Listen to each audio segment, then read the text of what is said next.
जय हिंद साथियों। तो आज हम बात करने वाले हैं इंपॉर्टेंट समिट्स और कॉन्फ्रेंसेस के बारे में। ये वो टॉपिक है जहां से सवाल डायरेक्ट पूछे जाते हैं आपके एग्जाम्स में। तो नोटबुक और पेन निकाल लीजिए क्योंकि छोटे छोटे प्यारे प्यारे नोट्स आप सभी को बनाते चलना है। हर एक टॉपिक, हर एक पॉइंट, हर एक लाइन यहां पे इंपॉर्टेंट रहने वाली है। तो सबसे पहले हम लोग बात कर रहे हैं बच्चों G7 समिट के बारे में। आप सभी को पता है कि हाल ही में 52nd सेशन हुआ है G7 समिट का। तो नरेंद्र मोदी ने रिप्रेजेंट किया है इंडिया को और देखते ही यहां पे क्या क्या किया गया है, इंपॉर्टेंट डिसीजन कैसे कैसे इंपॉर्टेंट डिसीजन लिए गए हैं, सब कुछ आपके लिए इंपॉर्टेंट रहने वाला है। तो सबसे पहले आप लोग देखोगे कि इंडिया इसका आउटरीच मेंबर है। और आउटरीच मेंबर का मतलब क्या होता है बच्चे? आउटरीच मेंबर का मतलब ये है कि देखिए G7 में तो आपको साथी मेंबर दिखेंगे, G7 में आपको साथी मेंबर दिखेंगे, ठीक है। लेकिन यहां पे बहुत सारे ऐसे पार्टनर्स भी हैं जिनको बुलाया जाता है डिबेट करने के लिए, डिस्कशन करने के लिए। तो इंडिया को आप लोग देखोगे, इंडिया बहुत ही ज्यादा इंपॉर्टेंट है G7 मेंबर्स के लिए या G7 ग्रुप के लिए।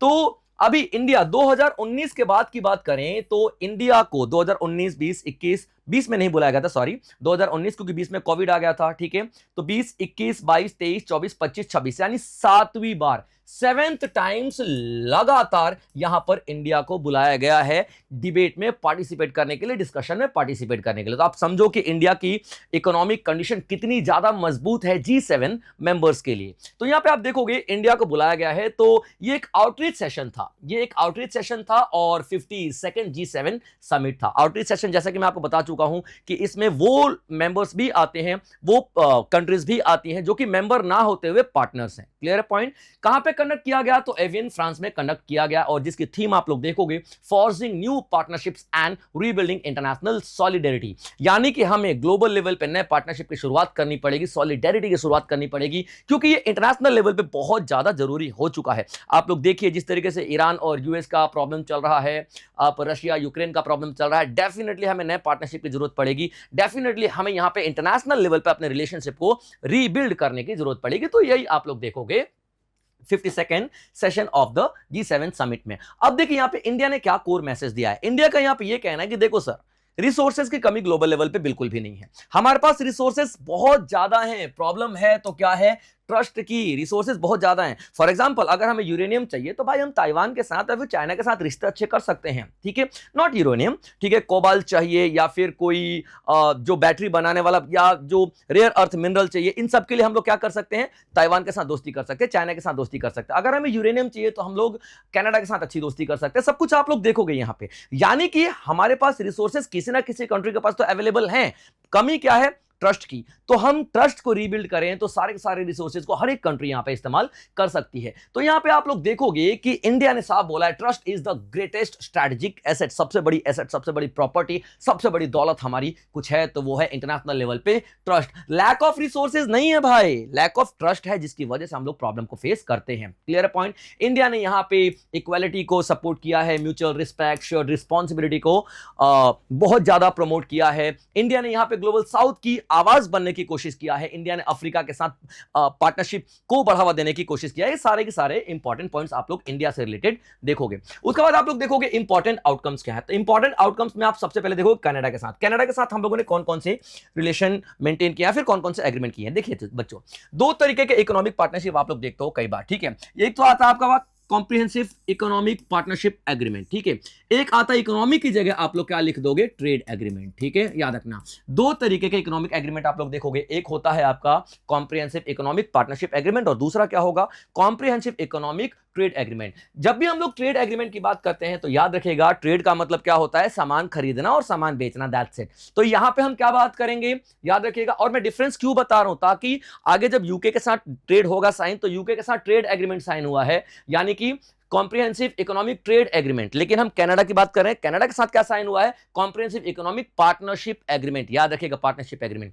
तो जब हम ट्रेड की बात करते हैं ना, तो इसका मतलब ट्रेड आप कैसे बढ़ा सकते हो? टैरिफ को घटा बढ़ा सकते हो, इन्वेस्टमेंट को घटा बढ़ा सकते हो, यही सब कुछ कर सकते हो ना ट्रेड में, ठीक है। तो आप देखोगे ट्रेड एग्रीमेंट, और ये हम बात कर रहे हैं कनाडा के साथ पार्टनरशिप एग्रीमेंट। पार्टनरशिप एग्रीमेंट का मतलब क्या होता है? आप ट्रेड से बहुत ज्यादा बड़ा दायरा रखते हो, यानी कि आप डिफेंस की भी बात करते हो, आप एजुकेशन की भी बात करते हो, आप साइंस एंड टेक्नोलॉजी की भी बात करते हो, आप एक दूसरे को हर हर फील्ड में सपोर्ट करने की बात करते हो। तो हम लोगों ने अभी कनाडा के साथ क्या किया भाई साहब, तो पार्टनरशिप एग्रीमेंट साइन किया है और इस एग्रीमेंट को फाइनल जो रूप मिलेगा यानी फाइनल टच मिलेगा वो बाय द एंड ऑफ 2026 मिल जाएगा। गोल क्या है, कनाडा और इंडिया के बीच में बायलैटरल ट्रेड को 2030 तक 2030 तक डबल करना है और एक डेटा यहां पे दिया गया है बायलैटरल ट्रेड का 2024 के बेसिस पे कि हमारा यूएसडी यानी यूएस डॉलर की बात करें तो कितना 30.9 बिलियन यूएस डॉलर का बायलैटरल ट्रेड रहा है किसके साथ, कनाडा के साथ। और कनाडा का इंडिया 7th लार्जेस्ट पार्टनर है, ट्रेडिंग पार्टनर है। याद रखिएगा, इंडिया का कनाडा नहीं, कनाडा का इंडिया 7th लार्जेस्ट पार्टनर है। ठीक है बच्चे, याद रखिए। उसके बाद हम लोगों ने एक और एग्रीमेंट यहां पे साइन किया है जिसको हम क्या बोलते हैं, GSOIA। याद रखना, GSOIA का मतलब क्या होता है, general security of information agreement. इसका क्या मतलब है, हम लोग इंफॉर्मेशन, देखिए पहले वॉर होती थी फिजिकल लेवल पे, ठीक है, यानी तोप चल रहे हैं, गोले चल रहे हैं, बंदूकें चल रही हैं, गोलियां चल रही हैं, मिसाइलें चल रही हैं। अब वॉर करने का जो तरीका है वो बदल चुका है, इकोनॉमिक हो चुका है। पहली बात तो यानी इकोनॉमी को तबाह कर दो, वो देश अपने आप ही मर जाएगा। उसकी इंफॉर्मेशन को आप कैप्चर कर लो, उसकी इंफॉर्मेशन को कहीं ना कहीं से हासिल कर लो। अगर सारी इंफॉर्मेशन उसके बारे में आपको पता चल गई, उसकी सारी की सारी प्लानिंग आपको पता चल गई, तो डेफिनेटली आप उस पर अटैक कर सकते हो। डेफिनेटली आप उसकी प्लानिंग को जान के, उसकी प्लानिंग के हिसाब से प्लान करके उस कंट्री को कमजोर कर सकते हो। तो यहां पे आप देखोगे इंफॉर्मेशन बहुत बड़ा हथियार बनकर सामने आ रहा है आज की डेट में। Clear point. तो यहां पे हम लोगों ने क्या बोला है, भैया हम लोग कनाडा के साथ इंटरनेशनल लेवल पे इंटेलिजेंस शेयरिंग करेंगे, हम लोग डिफेंस में कोऑपरेट करेंगे एक दूसरे के साथ। हमारी जो क्लासिफाइड इंफॉर्मेशन है, अब देखिए इंफॉर्मेशन को शेयर करना है कनाडा के साथ और कनाडा हमारे साथ शेयर करेगा, यानी कि दोनों देशों की जो सेंट्रल एजेंसी है एक दूसरे के साथ काम करेंगी। बट यहां पे प्रॉब्लम क्या आती है, सेंसिटिव इंफॉर्मेशन अगर लीक हो जाती है तो हमारा देश खतरे में आ जाएगा या फिर कनाडा खतरे में आ जाएगा। तो यहां पे जितनी भी क्लासिफाइड इंफॉर्मेशन हैं उनको सीक्रेटली, मतलब या फिर उनको बहुत सीक्रेट तरीके से एक दूसरे को सौंपा जाएगा। इसके बारे में एग्रीमेंट साइन किया गया। तीसरा आप लोग देखोगे, ठीक है, तीसरा agreement Raisina Americas. Raisina Americas, Raisina Americas क्या होता है, ध्यान समझिएगा। देखिए रायसीना अमेरिका समझने के लिए आपको रायसीना डायलॉग समझना पड़ेगा। ठीक है, सबसे पहले क्या समझना पड़ेगा, रायसीना डायलॉग समझना पड़ेगा। अब रायसीना डायलॉग क्या होता है, दिल्ली में एक मीटिंग किया जाता है, रायसीना डायलॉग बोलते हैं जिसको हम लोग, 2016 में इसकी शुरुआत हुई थी। अब रायसीना नाम क्यों रखा गया इसका, क्योंकि दिल्ली जो है रायसीना हिल्स के ऊपर ही है। जैसे राष्ट्रपति भवन है हमारा रायसीना हिल्स के ऊपर है, या हमारा नॉर्थ ब्लॉक के जितने भी बिल्डिंग्स हैं वो सारे हमारे रायसीना हिल्स के ऊपर हैं। जितने भी इंपॉर्टेंट ऑफिसेज हैं, मिनिस्ट्रीज हैं, वो सब रायसीना हिल्स के ऊपर ही हैं दिल्ली में।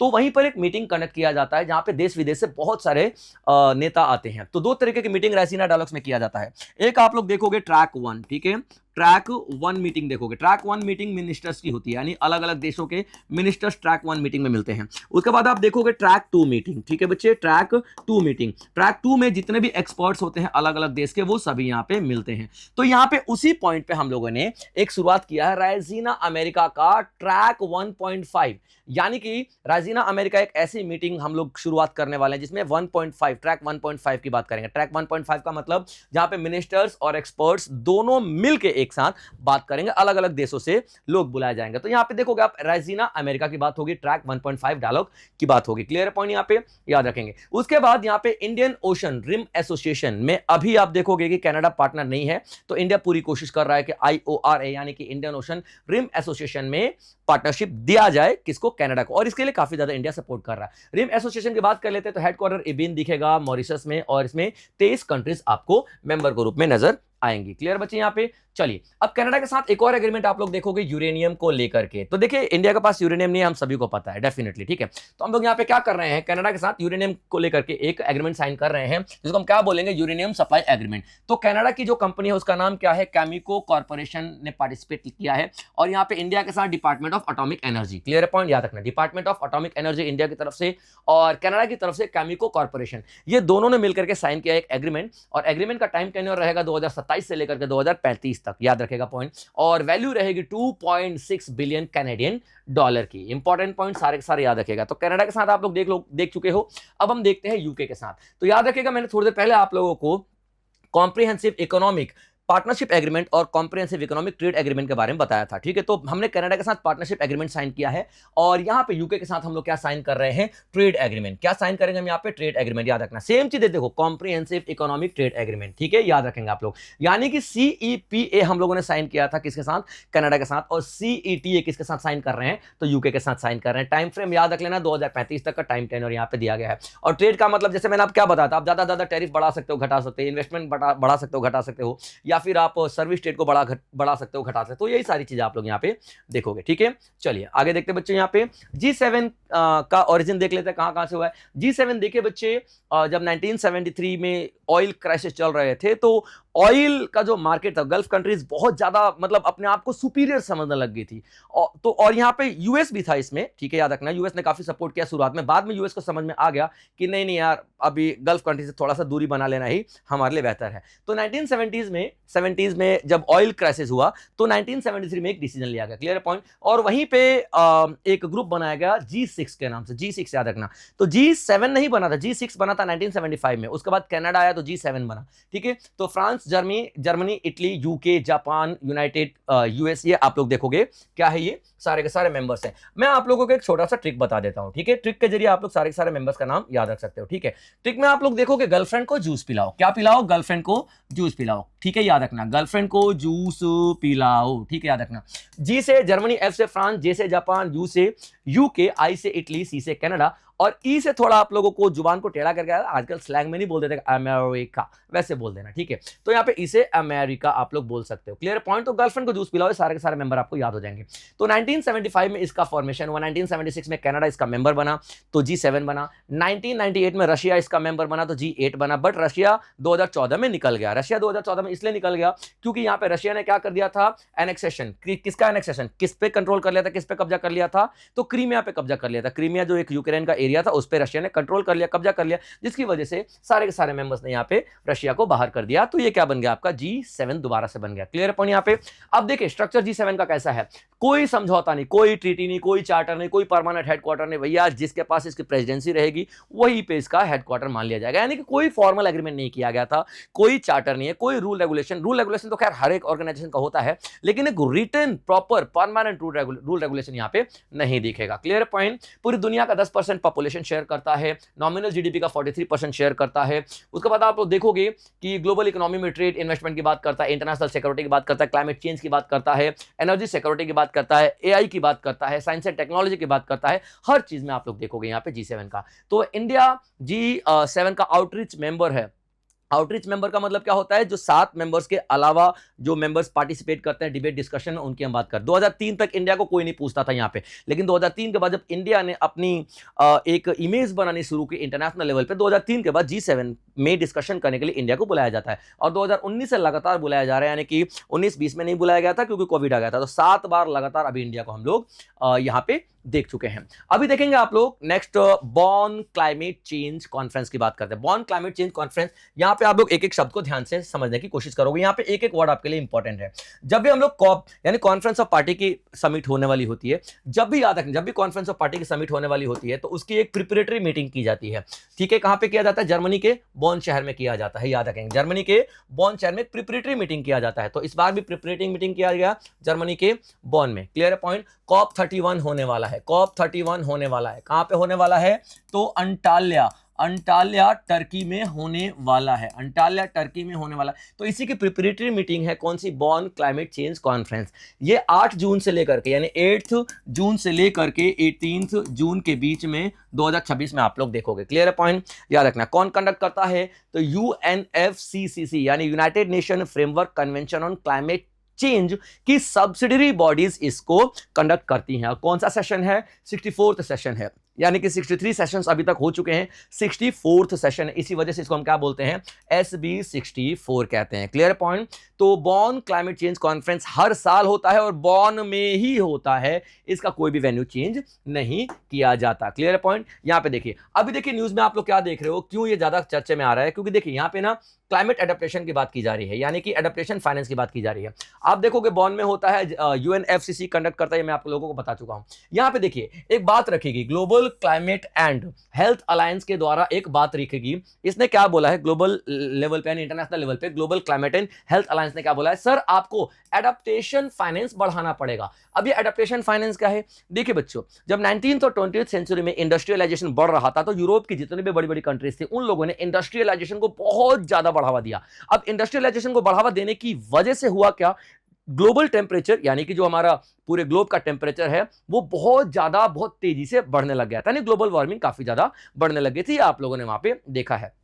अब देखिए उन लोगों ने तो इंडस्ट्रीज बना बना के डेवलप कर लिया अपनी कंट्री को, लेकिन अब जब छोटे छोटे देश जो अभी धीरे धीरे आजाद हुए हैं, धीरे धीरे डेमोक्रेटिक कंट्री बने हैं, धीरे धीरे डेवलप होने की कोशिश कर रहे हैं, अब जब इनके डेवलपमेंट की बारी आई तो यूरोप के बड़े बड़े नेशन क्या बोल रहे हैं, एनवायरमेंट एनवायरमेंट एनवायरमेंट। अरे पागल हो क्या आप लोग, तो डेवलप हो गए और ये छोटे छोटे नेशन बेचारे कहां जाएंगे?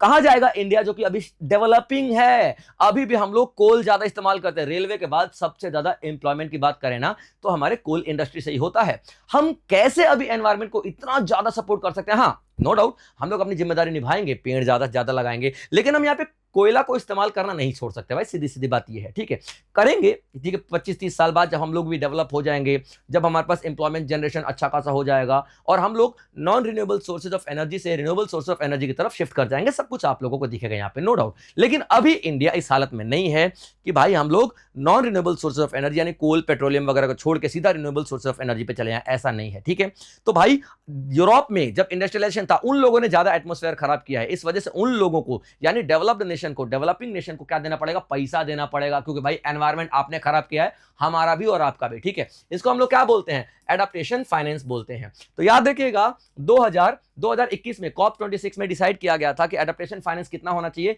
$40 बिलियन का होना चाहिए। लेकिन अभी यहां पे क्या बोला गया है, UNFCCC के अंडर में एक आपको ग्रुप मिलेगा, global climate and health alliance. ये क्या बोल रहा है कि भैया इससे काम नहीं चलेगा, $120 बिलियन का आपका होना चाहिए। क्या होना चाहिए? एडेप्टेशन फाइनेंस, यानी कि डेवलपिंग नेशन को क्या देंगे यहाँ पे? एडेप्टेशन फाइनेंस देंगे। क्लियर है पॉइंट यहाँ पे? उसके बाद आप लोग देखोगे क्या है बॉर्न क्लाइमेट चेंज, इसके बारे में आप लोगों को बता चुका हूं। ठीक है, याद रखना है UNFCCC के अंडर में होता है सब्सिडरी बॉडीज सॉरी का 64th सेशन यानी SB64 आप लोगों को दिखेगा कि इसका मतलब सब्सिडरी बॉडीज का 64th सेशन ये है। ठीक है, बॉन जर्मनी में कंडक्ट किया जाता है, इसके बारे में हम लोग बात कर चुके हैं। अब देखिए इस कॉन्फ्रेंस का ऑब्जेक्टिव क्या? ऑब्जेक्टिव में आप लोग 4 चीजें देखोगे। Clear point? यानी कि जब मीटिंग कंडक्ट किया गया ना इसमें 4 चीजें आप लोग देखोगे। पहला देखोगे मिटिगेशन, यानी कि हम बात करेंगे कि प्रॉब्लम हो ही ना, यानी कि पॉल्यूशन क्रिएट ही ना हो। दूसरा हम बात करेंगे क्लाइमेट फाइनेंस, अगर पॉल्यूशन क्रिएट हो रहा है तो डेवलप नेशन ने पहले ज्यादा पॉल्यूशन क्रिएट किया है, ज्यादा डेवलपमेंट करके, ज्यादा इंडस्ट्रीज लगा करके,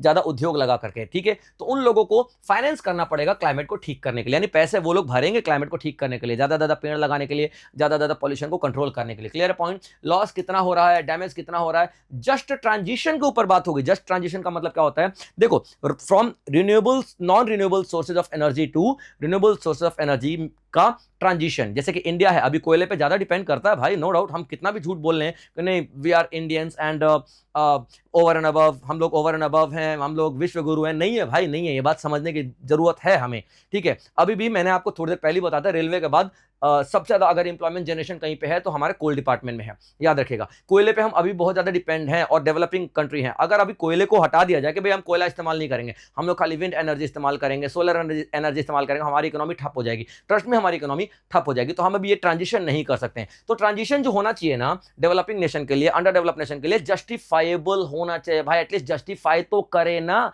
एकदम से सब कुछ छोड़ के हम एक ही झटके में यहाँ पे ट्रांसफर नहीं कर सकते अपने आप को। याद रखेगा, तो 4 चीजों पे बात होगी, mitigation, climate finance, loss and damage and just transition की हम यहाँ पे बात करने वाले हैं। ठीक है बच्चे, याद रखेंगे। उसके बाद आप लोग यहाँ पे देखोगे हम बात कर चुके एडेप्टेशन फाइनेंस, $120 बिलियन बढ़ाने की बात की गई है $40 बिलियन से। ठीक है, याद रखें। और फॉसिल फ्यूल ट्रांजिशन में आपको बता चुका हूं। उसके बाद आप देखोगे एक टारगेट यहाँ पे ये भी सेट किया गया कि कितना होना चाहिए हमारा ग्लोबल एवरेज टेम्परेचर, कितना बढ़ना चाहिए, 1.5 डिग्री सेल्सियस। अब इसका क्या मतलब है, ध्यान सुनेगा।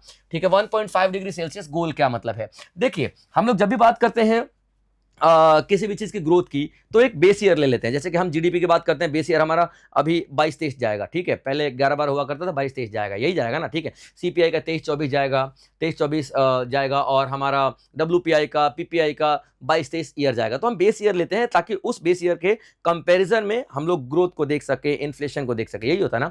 तो जब हम बात करेंगे एनवायरमेंट कितना हमारा हीट हुआ है, ग्लोबल वार्मिंग कितना हुआ है, तो कैसे हम लोग किस तरीके से इसको ग्लोबल टेम्परेचर को कैसे नापेंगे कि कितना बढ़ा है, कौन से साल को बेस ईयर में लेंगे। तो याद रखना, यहां पे इंडस्ट्रियलाइजेशन की बात करेंगे, प्री इंडस्ट्रियलाइजेशन, ठीक है। क्या बात करेंगे हम यहां पे? प्री इंडस्ट्रियलाइजेशन की बात करेंगे। प्री इंडस्ट्रियलाइजेशन का मतलब क्या होता है? जब इंडस्ट्रियलाइजेशन शुरू हुआ था उसके पहले कितना टेम्परेचर था, और इंडस्ट्रियलाइजेशन के बाद कितना टेम्परेचर है। तो इंडस्ट्रियलाइजेशन के बाद मिनिमम 1.5 डिग्री सेल्सियस से लेकर के 2 डिग्री सेल्सियस तक का temperature, maximum average global temperature हमारा बढ़ना चाहिए, यही पॉइंट याद रखना, ठीक है। तो यहाँ पे क्या मतलब है? फॉसिल फ्यूल ट्रांजिशन में आपको बता चुका हूं कि from non renewable sources of energy to renewable sources of energy, और 1.5 डिग्री सेल्सियस गोल का मतलब मैं आपको बता चुका हूं, यानी कि मैक्सिमम इतना ही ग्लोबल टेम्परेचर बढ़ना चाहिए। क्लियर है पॉइंट यहाँ पे? उसके बाद देखो, जब भी हम लोग बात करते हैं किसी भी मीटिंग की, तो सबसे पहले उसके कोर मैसेज को समझने की कोशिश करते हैं। जैसे हमने बॉन की बात की, तो ये COP 31 होने वाला है ना, COP 31 होने वाला है, उसका प्रिपरेटरी मीटिंग है। तो डेफिनेटली COP 30 की बातों कर भी हम यहाँ पे बात करें। COP 30 कहाँ पे हुआ था? तो बेलेम में हुआ था। तो बेलेम में हमने क्या क्या बात की थी उसके बारे में भी थोड़ी सी नजर डाल लेते हैं, ठीक है। बेलेम एडेप्टेशन में याद रखना, ठीक है, एनवायरमेंट को लेकर के 59 इंडिकेटर्स दिए गए थे, जैसे कि टेम्परेचर हो गया, वाटर लेवल हो गया, वाटर डिस्चार्ज कितना हो रहा है ये हो गया, ठीक है, ओशन का टेम्परेचर कितना हो रहा है, विंड स्पीड कितनी है, मतलब टोटल देखा जाए तो 59 इंडिकेटर्स थे एनवायरमेंट को लेकर के। ये पॉइंट आपके मतलब का जो COP 30 में डिसाइड किया गया। दूसरा एक और एक इंफॉर्मेशन आपके इंपॉर्टेंट है यहाँ पे कि देखिए, Sharm El Sheikh joint work on agriculture and food security, एक मीटिंग की गई थी। शर्म एल शेख इजिप्ट में एक शहर है, वहां पे एक मीटिंग किया गया था जो कि एग्रीकल्चर और फूड सिक्योरिटी को लेकर के, ठीक है। तो इसके बारे में भी हम लोगों ने बेलेम में जो COP 30 हुआ था उसके बारे में बात की। तो दो चीज याद रखना, कितने 59 इंडिकेटर्स की हम लोगों ने बात की, और work on agriculture and food security कहां पे हुआ था ये कॉन्फ्रेंस, तो शर्म एल शेख में हुआ था। तो ये सारी चीजें आप लोग यहां पे देखोगे, ठीक है बच्चे। अब देखते हैं यूनाइटेड नेशन फ्रेमवर्क कन्वेंशन जिसके बारे में हम बात कर रहे हैं वो है क्या, जिसके अंडर में अभी तक आप लोगों ने सारी चीजें नोट की हैं, ठीक है, ध्यान दीजिएगा। सबसे पहले United nation framework convention on the climate change, three climate convention sisters में से एक है। यानी देखिए, अगर हम लोग बात करते हैं क्लाइमेट की, अगर हम लोग बात करते हैं क्लाइमेट कन्वेंशन की, तो तीन तरीके के क्लाइमेट कन्वेंशन आप लोगों को, तीन तरीके क्लाइमेट कन्वेंशन दिखेंगे। इनको हम क्या बोलते हैं? Three sister climate convention, three sisters climate convention बोलेंगे, याद रखना। Clear point? Three sister climate convention बोलते हैं, जिसमें आप लोग एक देखोगे UNFCCC, दूसरा आप लोग देखोगे यहां पे कन्वेंशन ऑन बायोलॉजिकल डाइवर्सिटी, तीसरा देखोगे United Nation convention to combat desertification.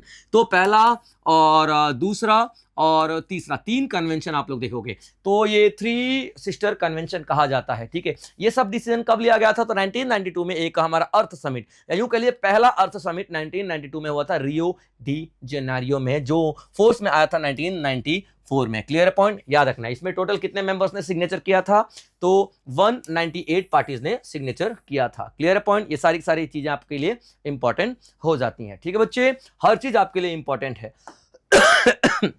Other information में आप लोग देख लोगे, पेरेंट कन्वेंशन की बात करते हैं, क्योटो एक जापान का शहर है, तो क्योटो प्रोटोकॉल आप लोग देखोगे 1997 में कंडक्ट किया गया था, यानी कि एक मीटिंग किया गया था कहां पे? तो क्योटो में। क्योटो जापान का एक शहर है, ठीक है बच्चे, और वहां पे किया गया था, इस वजह से हम क्योटो प्रोटोकॉल के नाम से जानते हैं। पेरिस एग्रीमेंट 2015 में साइन किया गया था, जिसमें 198 कंट्रीज ने सिग्नेचर किया था कि हम लोग जब भी अपनी पॉलिसीज बनाएंगे तो एनवायरमेंट को ध्यान में रखेंगे। इसको हम लोग क्या बोलते हैं? पेरिस एग्रीमेंट, ठीक है।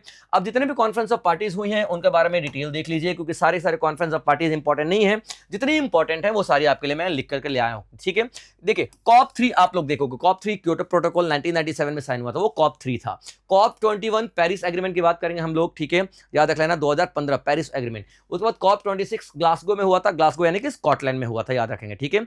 यहीं पे वो $40 बिलियन का एडेप्टेशन फाइनेंस देने की बात की गई थी। उसके बाद देखो COP 28 दुबई में हुआ था, पहली बार रिपोर्ट कार्ड मांगा गया था कि भाई साहब 2015 में आप लोगों ने पेरिस एग्रीमेंट साइन किया था, और 2015 के बाद आप लोगों ने कितना अचीवमेंट किया है, क्या हासिल किया है, सबका रिपोर्ट कार्ड कौन देगा? तो पहली बार रिपोर्ट कार्ड मांगा गया था 198 कंट्री से, आप लोग ये बात याद रखना। क्लियर है पॉइंट। COP30 बेले में हो था लास्ट वाला, और नेक्स्ट होने वाला है, याद रखिएगा, अंटाल्या। अंटाल्या कहां पे भाई साहब? तो टर्की में, ठीक है, याद रखेंगे। उसके बाद आप देखोगे पेरिस एग्रीमेंट 2015 में होते हैं, मैं आपको कई बार बात कर चुका हूं, जिसमें 1.5 डिग्री टू 2 डिग्री सेल्सियस का ग्लोबल टेम्परेचर की हम लोगों ने बात की थी। Clear point. उसके बाद आप देखोगे क्लाइमेट फाइनेंस में तीन तरीके के, क्लाइमेट फाइनेंस में चार तरीके के फाइनेंस फंड आप लोग देखोगे, ठीक है बच्चे, 4 तरीके के। तो यहां पे देखोगे जो भी हम लोग फंड इकट्ठा करते हैं, जो डेवलप नेशन देते हैं, डेवलपिंग नेशन को 4 रूप में दिए जाते हैं। पहला आप लोग देखोगे ग्रीन क्लाइमेट फंड की बात करेंगे, उसके बाद एडेप्टेशन फंड की बात करेंगे, ग्लोबल एनवायरनमेंट फैसिलिटी की बात करेंगे, उसके बाद लॉस एंड डैमेज फ्यूल की बात करेंगे, ठीक है। और अभी तक जो अमाउंट किया गया था वो किया गया था $40 बिलियन, और जिसको $120 बिलियन बढ़ाने की बात की जा रही है। इसके बारे में हम कई बार बात कर चुके हैं, तो आगे बात नहीं करेंगे। अब इंडिया का और क्लाइमेट का क्या रोल है भाई साहब? तो इंडिया ने, याद रखिए, COP26 जो कि ग्लासगो में किया गया था, उसमें एक कॉन्सेप्ट दिया था पंचामृत का, यानी इंडिया ने अपने लिए गोल सेट किए थे, जिसको हम क्या बोलते हैं? पंचामृत गोल के नाम से जानते हैं, जिसमें आप देखोगे नेट जीरो कार्बन एमिशन कितना होना चाहिए हमारा, नेट जीरो कार्बन टारगेट कितना होना चाहिए? 2070 तक अचीव हो जाना चाहिए, ठीक है। अब ये नेट जीरो कार्बन टारगेट क्या है? याद रखना कि जो हमारा कार्बन एमिशन है ना, ठीक है, जितना कार्बन एमिशन हम लोग उगाएंगे, जैसे मान लो 10 यूनिट का कार्बन डाइऑक्साइड हमने एमिट किया, तो 10 यूनिट हम लोगों ने ऑब्जर्व भी किया, इसका मतलब हम पेड़ लगाएंगे, यानी जितना कार्बन हम लोग एमिट करेंगे उतना ही कार्बन हम लोग ऑब्जर्व कर लेंगे, यानी कि दोनों मिलाकर कितना हो जाएगा? 0 हो जाएगा। ये हमने देखा था। उसके बाद हमने कार्बन एमिशन की इंटेंसिटी को कम करने की बात की थी 45 डिग्री सेल्सियस 45% तक 2030 तक, याद रखेगा। क्लियर है पॉइंट। उसके बाद आप लोग देखोगे कि 50% जो हमारे व्हीकल होने वाला है 2030 तक, वो इलेक्ट्रिक व्हीकल हो जाएगा। तो डेफिनेटली यहाँ पे बहुत हद तक हम लोग क्लाइमेट के जो हीट है या फिर ग्लोबल वार्मिंग उसको कंट्रोल कर पाएंगे। ये इंडिया ने पंचामृत टारगेट रखा था अपने सामने। क्लियर है पॉइंट। अब देखेंगे बिग कैट अलायंस की बात करेंगे। बिग कैट अलायंस जो कि होने वाला था लेकिन हुआ नहीं, इस वजह से काफी ज्यादा इंपॉर्टेंट आप लोगों को दिखेगा, ठीक है, याद रखना। जो चीज होती नहीं है, होने वाली होती, कैंसिल हो जाती है, तो याद रखना, ठीक है। अब देखिए ये बिग कैट अलायंस क्या होता है। India to host first ever global big cat alliance. अभी देखिए 1 एंड 2 जून 2026 को होने वाला था लेकिन कैंसिल हो गया। इंडिया ही लीड कर रहा था। और याद रखेगा international big cat alliance, international big cat alliance, ठीक है, ये क्या होता है? हमारी 7 कैट फैमिलीज, ठीक है, 7 कैट फैमिलीज, यानी कि जो हमारी कैट फैमिलीज है उसमें 7 ऐसी स्पीसीज हैं जिनको बचाने की कोशिश की जाती है। जैसे कि देखो लॉयन हो गया, टाइगर हो गया, लेपर्ड हो गया, स्नो लेपर्ड हो गया, प्यूमा हो गया, जैगुआर हो गया, चीता हो गया, ये सब 7 फैमिलीज हैं जिनको बचाने की कोशिश की जाती है। 7 स्पीसीज है जिनको बचाने की कोशिश की जाती है, इसलिए हम इसको क्या बोलते हैं? Big cat alliance. और इंटरनेशनल क्यों? इंटरनेशनल लेवल पे इंडिया ने शुरुआत जरूर किया है, 2023 में इंडिया ने ही शुरुआत किया है, लेकिन इसको हम लोग क्या बोलते हैं? इंटरनेशनल बिग कैट अलायंस के नाम से हम लोग जानते हैं। Clear point. इसका समिट 1-2 जून को होने वाला था, लेकिन एबोला वायरस इरप्ट कर गया अफ्रीका वाले पूरे एरिया में, इस वजह से अभी इसको कैंसिल कर दिया गया और अगली जो डेट है वो अनाउंस की नहीं गई है। जब अनाउंस होगी तो आपको मैं बता दूंगा। क्लियर पॉइंट, याद रखेगा। तो आप यहां पे देखोगे इंडिया होस्ट करने वाला first global big cat summit 2026 में, जैसा कि मैं आपको बता चुका हूं। अब देखिए यूनियन बजट जो पास हुआ था 2026-27 में, इसमें भी लोकसभा में जो बजट पास किया गया था, इसमें भी इंटरनेशनल बिग कैट अलायंस की बात की गई। और इंडिया ने बोला था यहां पे कि भाई साहब हम लोग 150 करोड़ रुपए खर्च करेंगे इन सारी प्रजातियों को बचाने में, इन सारी स्पीसीज को बचाने में। क्लियर पॉइंट, याद रखेगा। उसके बाद आप तो देखोगे कि यहां पे कौन कौन जुड़ा हुआ है इंटरनेशनल बिग कैट अलायंस से। तो यहां पे 95 रेंज कंट्रीज जुड़ी हुई हैं और बहुत सारी नॉन रेंज कंट्रीज भी जुड़ी हुई हैं। यानी कि ये जो 7 फैमिलीज की हम बात करते हैं, जिसमें लॉयन, टाइगर, प्यूमा, जगुआर, तमाम 7 कैट फैमिली की जो स्पीसीज है उनकी बात करते हैं, उनको बचाने की बात करते हैं।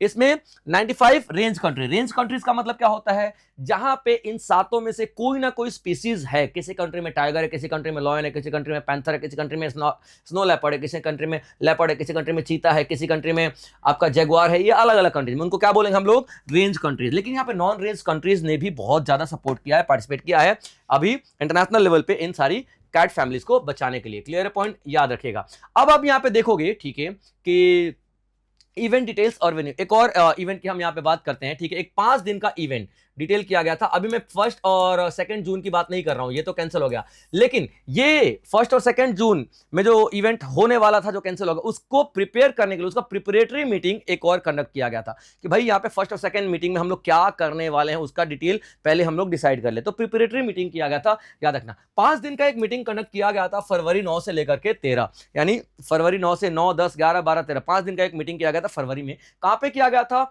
बंदीपुर टाइगर रिजर्व और उसके बाद नागरहोल टाइगर रिजर्व। याद रखना बंदीपुर टाइगर रिजर्व और नागरहोल दोनों ही आप लोगों को कर्नाटका में मिलेगा, दोनों ही आप लोगों को कर्नाटका में मिलेगा, ठीक है, याद रखना। और ये जो बंदीपुर है ना, इसको राजीव गांधी टाइगर रिजर्व के नाम से भी हम लोग जानते हैं, ठीक है बच्चे, राजीव गांधी टाइगर रिजर्व के नाम से भी हम लोग जानते हैं। तो सारी सारी बातें याद रखना। और ये पूरी मीटिंग कंडक्ट की गई थी किसके अंडर में? तो हमारी एनवायरमेंट मिनिस्ट्री के अंडर में, जिसको हम लोग क्या बोलते हैं? Ministry of environment, forest and climate change. किसके अंडर में है ये पोर्टफोलियो? तो अभी भूपेंद्र यादव के अंडर में पोर्टफोलियो है। क्लियर पॉइंट, याद रखेगा। और यहाँ पे किसके बारे में बात हुई? तो इंटरनेशनल बिग कैट अलायंस के बारे में बात हुई है। उसके बाद आप लोग देखोगे ऑरिजिन कहां से हुआ इंटरनेशनल बिग कैट अलायंस का। तो देखिए बच्चे, हम लोगों ने 1973 में प्रोजेक्ट टाइगर शुरू किया था। याद रखेंगे आप लोग, 1973 में क्या शुरू किया था? 1973 में प्रोजेक्ट टाइगर शुरू किया था, ठीक है, याद रखना। और 2023 में इसका कौन सा 50th एनिवर्सरी था? 50th एनिवर्सरी था। तो इसके 50th एनिवर्सरी पे 2023 में ही अप्रैल में इंडिया ने इंटरनेशनल बिग कैट अलायंस की शुरुआत कर दी थी और नरेंद्र मोदी ने शुरुआत किया। Occasion release of the national tiger census report. Mysuru, Karnataka का जो मैसूरू है, वहां पे इंटरनेशनल लेवल पे, याद रखना, नॉट इंटरनेशनल, नेशनल लेवल पे टाइगर सेंसस, यानी टाइगर्स का जो ये कैट फैमिली की बात कर रहे हैं हम लोग, टाइगर का सेंसस किया गया था, सेंसस।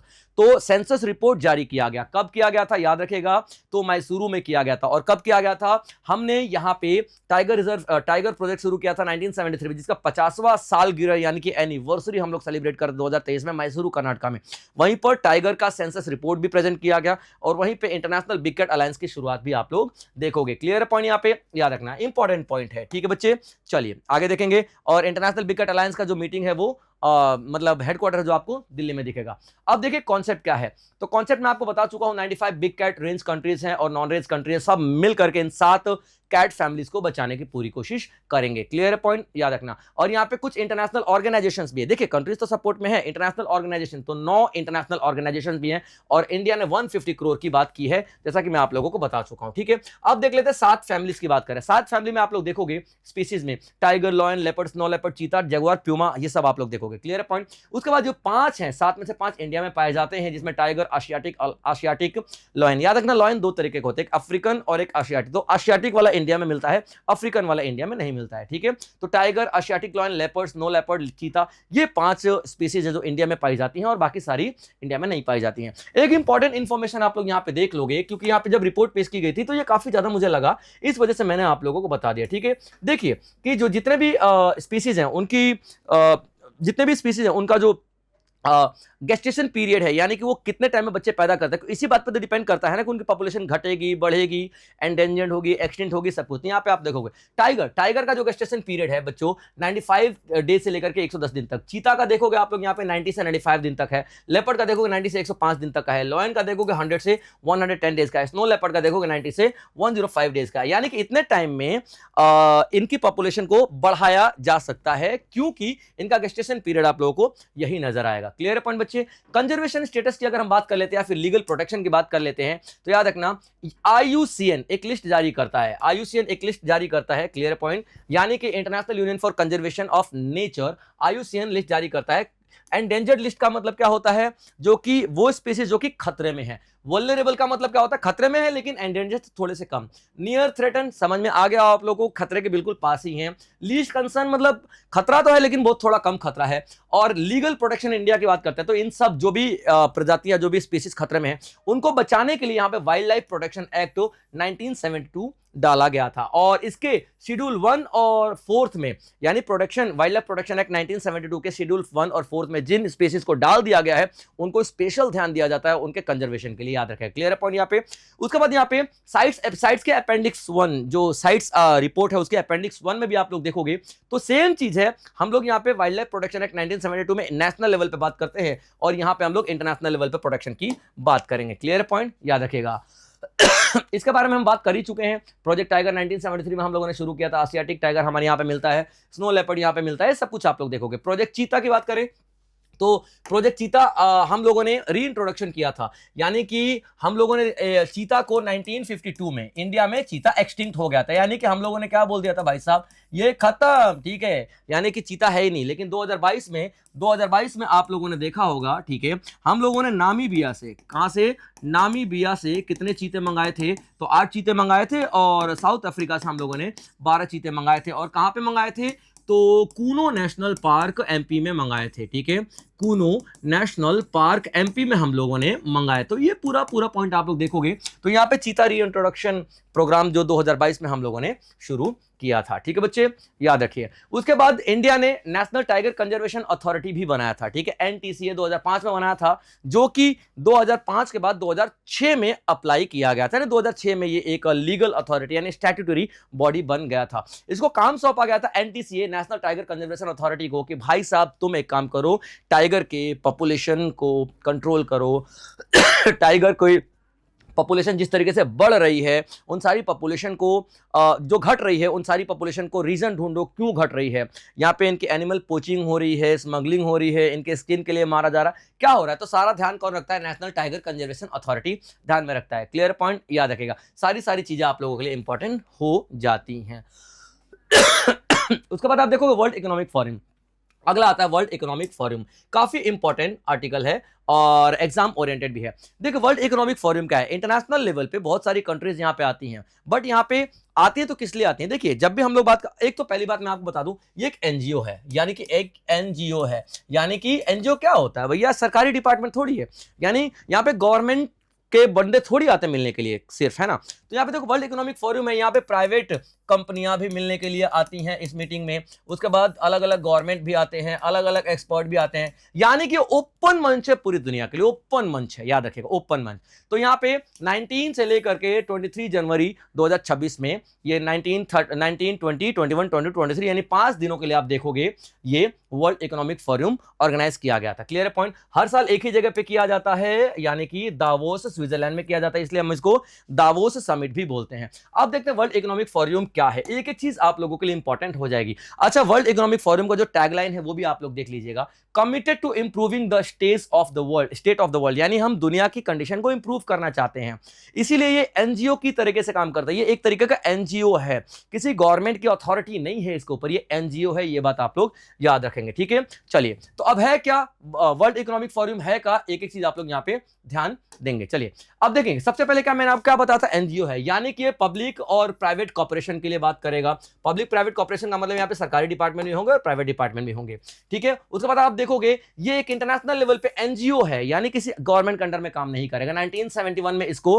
बनाया गया था और क्लॉज श्वाब ने इसको बनाया था, लेकिन याद रखेगा तब इसका नाम वर्ल्ड इकोनॉमिक फोरम नहीं था, वर्ल्ड मैनेजमेंट फोरम था। क्लियर है, यूरोपियन मैनेजमेंट फोरम था, याद रखना, क्या, यूरोपियन मैनेजमेंट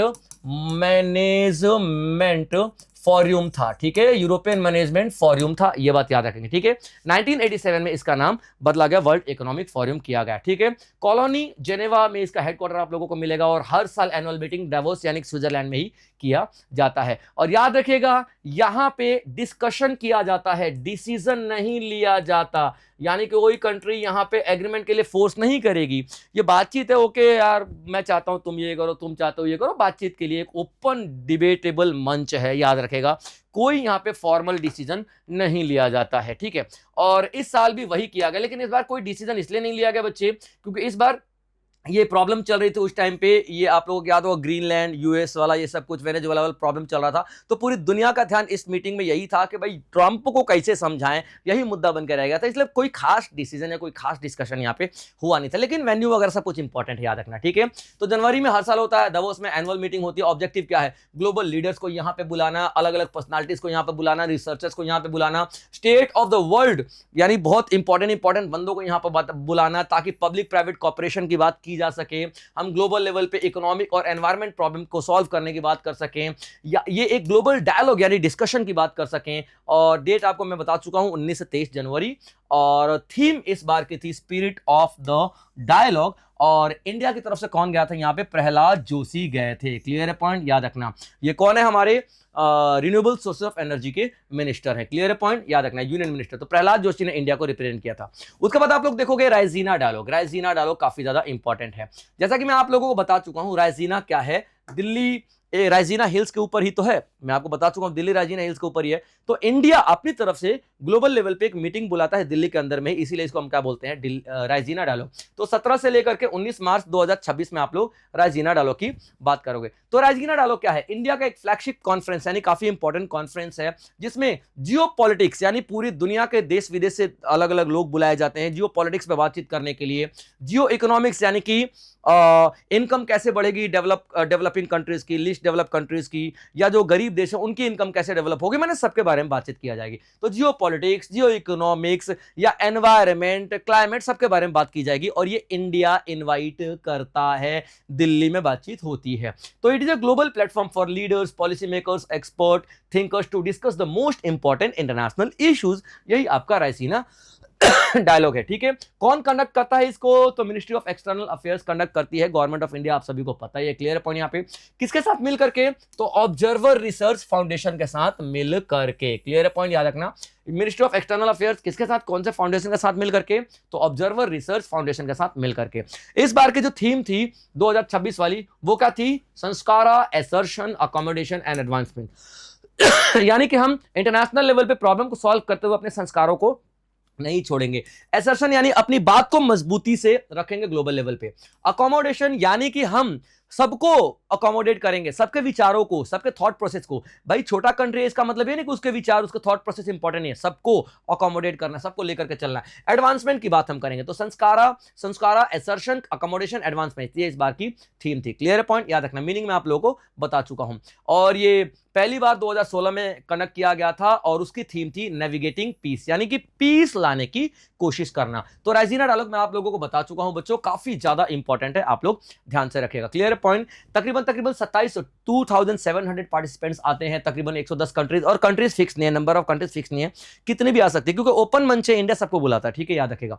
यहाँ पे कौन आता है? तो ministers, farmer heads of states of the government, parliament, अलग अलग देशों के पार्लियामेंट के मेंबर्स आते हैं, मिलिट्री कमांडर्स आते हैं। मैंने आपको क्या बताया था? दो तरीके की मीटिंग बताई थी ना मैंने आपको। एक ट्रैक 1 बताया था, ठीक है, याद रखना। मैंने आपको एक ट्रैक 1 बनाया था। ठीक है, ट्रैक 1 का मतलब क्या होता है? यहाँ पे मिनिस्टर्स की बातचीत होगी। ठीक है, मिनिस्टर्स लोग यहाँ पे इस मीटिंग में मिलेंगे, यही बताया था मैंने। और एक मैंने आपको बताया था ट्रैक 2। ट्रैक 2 में क्या होगा? तो एक्सपर्ट्स की बातचीत होगी। तो यहाँ पे याद रखना, ठीक है, technology expert, academics, journalist, scholars, ये सब कुछ यहाँ पे आएंगे। ठीक है, याद रखना। और अब अभी अमेरिका रायसीना की बात हो रही थी, उसमें 1.5 ट्रैक था, ये बात आप लोग याद रखें। Clear point.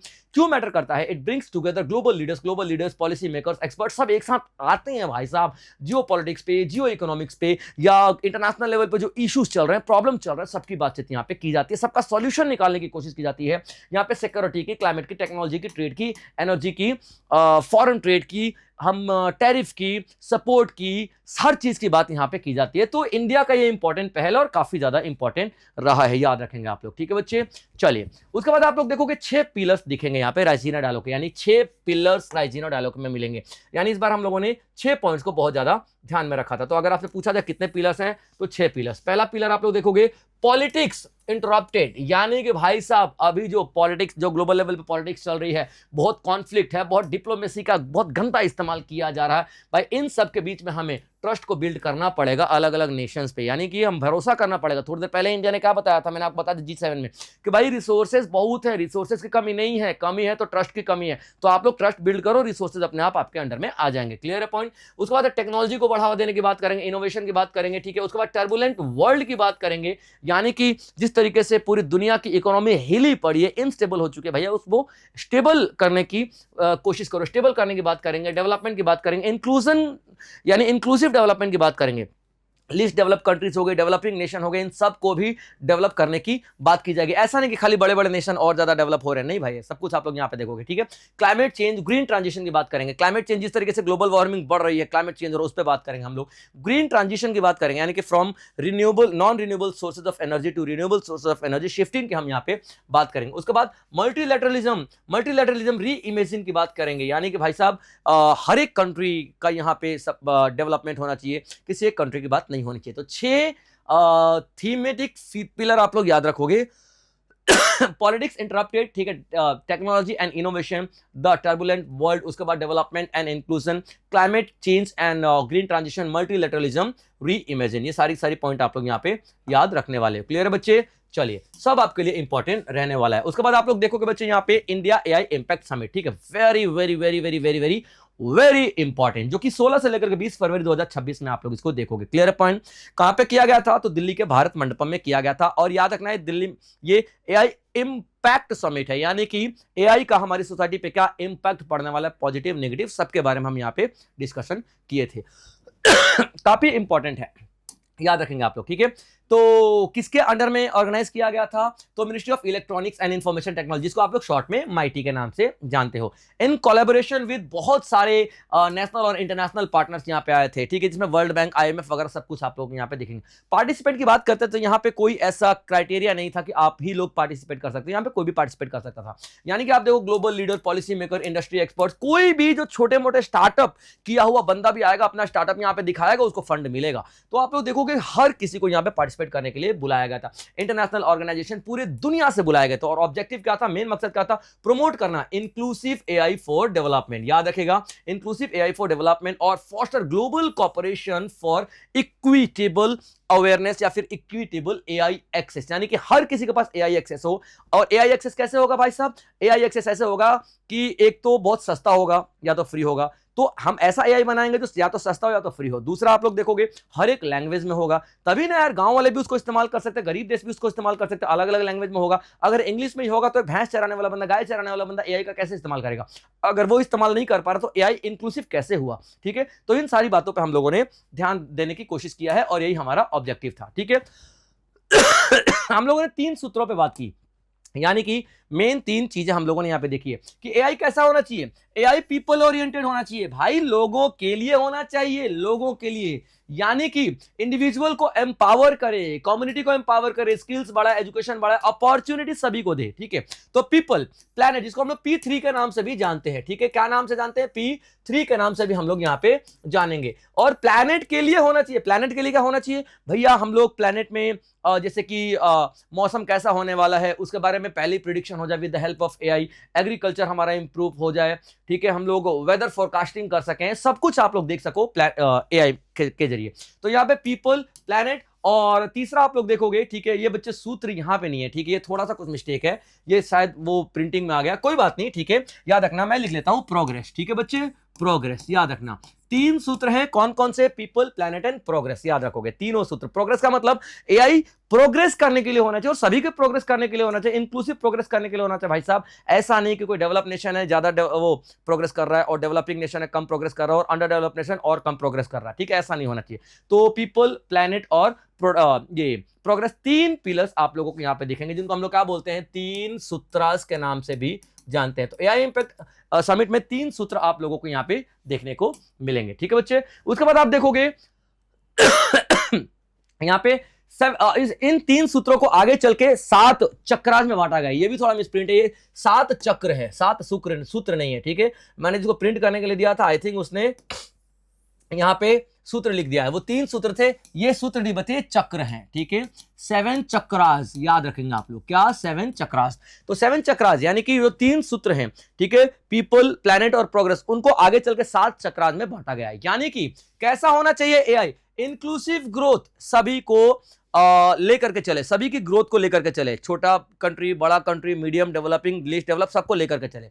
दूसरा कैसा होना चाहिए? ह्यूमन सेंट्रिक होना चाहिए, अरे इंसानों की भलाई के लिए एआई होना चाहिए, इंसानों की बर्बादी के लिए नहीं होना चाहिए, ठीक है। ट्रस्ट एंड सेफ होना चाहिए, यानी कि भाई ट्रस्टेबल होना चाहिए, सेफ होना चाहिए। पता चला कि भैया मैंने एआई मशीन बना दी कैंसर डिटेक्ट करने के लिए, और मेरे को कैंसर है भी नहीं, और मशीन ने बोल दिया तेरे को कैंसर है, भैया मैं कैंसर से नहीं मर रहा था, वैसे जरूर मर जाऊंगा, क्यों भाई? डर लगेगा ना यार कैंसर, तो भाई नहीं, ट्रस्टेबल होना चाहिए, याद रखना। यानी कि जो भी एआई टूल्स है वो ट्रस्टेबल होने चाहिए, याद रखेगा, ठीक है। एथिकल इनोवेशन होने चाहिए, एथिक्स को सपोर्ट करने वाले होने चाहिए। ग्लोबल कोलैबोरेशन, भैया सभी मिलके एआई डेवलप करेंगे तो बहुत अच्छा एआई डेवलपमेंट किया जा सकता है, 1 से भले 2, 2 से भले 4, याद रखना।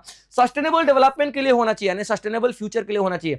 ऐसा नहीं अभी इस्तेमाल कर दो और पूरी दुनिया ही बर्बाद कर दो, नहीं भाई, ये लगातार और लंबे समय तक डेवलपमेंट होती रहनी चाहिए, ऐसा एआई होना चाहिए, ठीक है। फ्यूचर रेडी इकोसिस्टम ऐसा होना चाहिए कि हमारा फ्यूचर में भी हमारे जरूरतों को पूरा करे, याद रखना। तो 7 चक्रा देखोगे, inclusive growth, human centric AI, trust and trustable होना चाहिए, सेफ होना चाहिए, ethical innovation, global collaboration, sustainable future और फ्यूचर रेडी इकोसिस्टम की हम यहाँ पे बात करेंगे। ठीक है बच्चे, याद रखना। तो 3 सूत्र हैं और 7 चक्र आप लोगों को देखने के लिए मिलेंगे। ठीक है बच्चे, ओके चलिए आप देख लेते हैं। यहां पे एक और सिस्टम लॉन्च किया गया था, इसको हम लोग क्या बोलते हैं, मानव। क्या बोलेंगे हम यहाँ पे बच्चों, मानव के नाम से जानेंगे। यानी कि इंडिया का एआई कैसा होना चाहिए, तो इंडिया का एआई मानव होना चाहिए। अब समझने की कोशिश करें, इंडिया का एआई कैसा होना चाहिए, इंडिया का एआई मानव होना चाहिए। यानी मानव, इंसान, मानव का मतलब क्या होता है, इंसान, इंसान सेंट्रिक होना चाहिए, यानी इंसानों की भलाई के लिए होना चाहिए। तो इंसानों की भलाई के लिए कैसे होगा, यानी एम फॉर क्या होता है, मोरल और एथिकल सिस्टम होना चाहिए। ए का मतलब अकाउंटेबल गवर्नेंस। भैया एआई ने नुकसान कर दिया, जैसे मैंने आपको अभी बताया था कि कैंसर हो गया, भैया आपको कैंसर हो गया, एआई मशीन ने बताया, और मेरे को कैंसर है नहीं, मैं मर गया, तो who will be accountable for this loss. तो यहाँ पे अकाउंटेबिलिटी होनी चाहिए। जो भी एआई बनाएगा, कौन उसकी अकाउंटेबिलिटी, कौन उसकी रिस्पॉन्सिबिलिटी लेगा, इन सारे इस पॉइंट पे हम लोग बात करेंगे। तो ए का मतलब अकाउंटेबल गवर्नेंस, एन का मतलब नेशनल सॉवरेनिटी, यानी कि भैया हमारी सिक्रेसी को मेंटेन करके रखना पड़ेगा। ऐसा नहीं कि हमारे फोन में घुस के और हमारा ही डेटा आप लोग चुराओ और इधर उधर शेयर करो, नहीं। ठीक है, यहां पे क्या होना चाहिए, नेशनल सॉवरेनिटी की बात हो रही है। ठीक है, एक्सेसिबल, सभी के लिए एक्सेसिबल होना चाहिए, इंक्लूसिव होना चाहिए, और वैलिड एंड लेजिटिमेट होना चाहिए, यानी कि वैलिड होना चाहिए, कानूनी तौर पे होना चाहिए। तो यह कैसा होना चाहिए, मानव, यानी ह्यूमन सेंट्रिक होना चाहिए। ह्यूमन सेंट्रिक कब होगा, जब मोरालिटी का वैल्यू रखा जाएगा, और एथिक्स का वैल्यू रखा जाएगा, अकाउंटेबल होगा, नेशनल सॉवरेनिटी का ध्यान में रखा जाएगा, एक्सेसिबल और इंक्लूसिव होगा सभी के लिए, वैलिड और लेजिटिमेट होगा। तभी तो हम लोग इसको बोल सकते हैं कि हाँ भैया बिल्कुल बेहतरीन कार्य यहाँ पे कर रहा है। ठीक है बच्चे, चलिए तो ये आप लोग देखोगे बच्चे, सारा का सारा सेशन में मैंने आपको हर एक इंपॉर्टेंट सबमिट करा दिया है, और आप लोग छोटे छोटे नोट्स, आई नो मेरी स्पीड थोड़ी ज्यादा है, 2x पे मैं ऑलरेडी काम करता हूं, बट बच्चों क्या करें, टाइम कम होता है और आपको कंटेंट बहुत ज्यादा बाल्टी भर भर के देना रहता है। तो आप लोग नोट्स जरूर बनाएं, क्योंकि इंपॉर्टेंट है हर एक पॉइंट, और एग्जाम में जरूर आएगा। इसी तरीके के और भी बेहतरीन सेशंस हम आपके लिए लेकर के आते रहेंगे, जो एग्जाम ओरिएंटेड होंगे। तब तक बने रहिएगा हमारे चैनल के साथ, और हाँ सब्सक्राइब करके जरूर जाएगा, और कॉमेंट बॉक्स में जो भी आपके डाउट्स हैं जरूर पूछेगा, आपके हर एक डाउट का जवाब दिया जाएगा। जय हिंद।